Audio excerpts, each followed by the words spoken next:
எல்லாத்துக்கும் ஒரு வணக்கம். நானும் 10-15 நாளாக உடம்பு சரியில்லை. அதுக்கு மேலே இன்னைக்கு தேதி 16 நினைக்கிறேன், 2வது மாதம். வண்டியை கொண்டு போய் என் சம்சாரம் 2 பேருங்க, அதில் முகத்தக்குடி ஊர் வைக்கிறாங்க. உலகத்தும் தப்பு பண்ணதும் பண்ணலைங்க, நானே மாதிரி தப்பு பண்ணிட்டேன். ஏதோ யாரும் இல்லை அப்படின்னு சொன்னாங்க, ஆசைப்பட்டு அவங்க பாவத்தை நான் கையேந்திட்டேன். ஆனால் அவங்கனால ஒரு தப்பு, நான் தான் தப்பு பண்ணேன். ஏன்னா ஒரு பொம்பளை வந்து நம்ம ஒரு ஆம்பளையே வந்து ஒரு பொம்பளை விருப்பப்படாத ஒரு பொம்பளை வரமாட்டாங்க. அது மாதிரி நான் ஆசைப்பட்டேன்.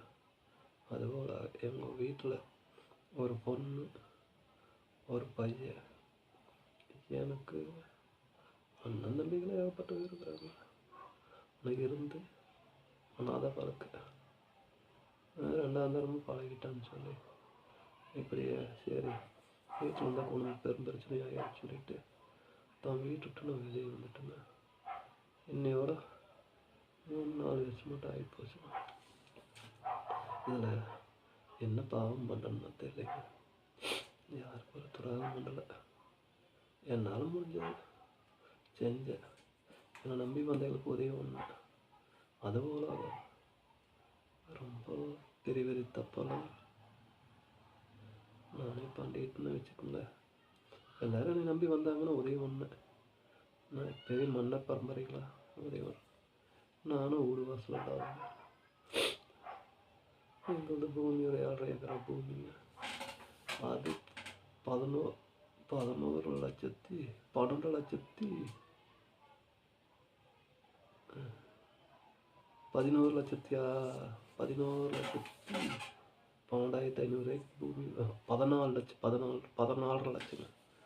14,11,500 பூமி விற்றாங்க. விற்று என் சொந்தங்க 100 இதுக்கு கையெழுத்து போடு அப்படின்னு சொல்லி என் அத்தை மருகெல்லாம் வந்து இது கையெழுத்து போடு சாமி அப்படின்னு சொல்லி கேட்டாங்க. எதுக்குங்க அப்படின்னு கேட்டேன். தோட்டத்துக்கு விற்றுல ஒரு 10 நாளில் அதை திருப்பிக்கலாம் வாங்கிக்கலாம், அது எங்கே வாய்ப்போம் நம்ம கடத்தணுக்குது அப்படின்னு சொன்னாங்க. நானும் ஒரு 10 நாளாக மறுபடியும் நான் தள்ளி போட்டேங்க. இதில் என்னென்னு பார்த்துட்டா இப்போ நான் படுத்துட்டு இருக்கிற மாதிரியே தான் நான் படுத்துட்டேங்க.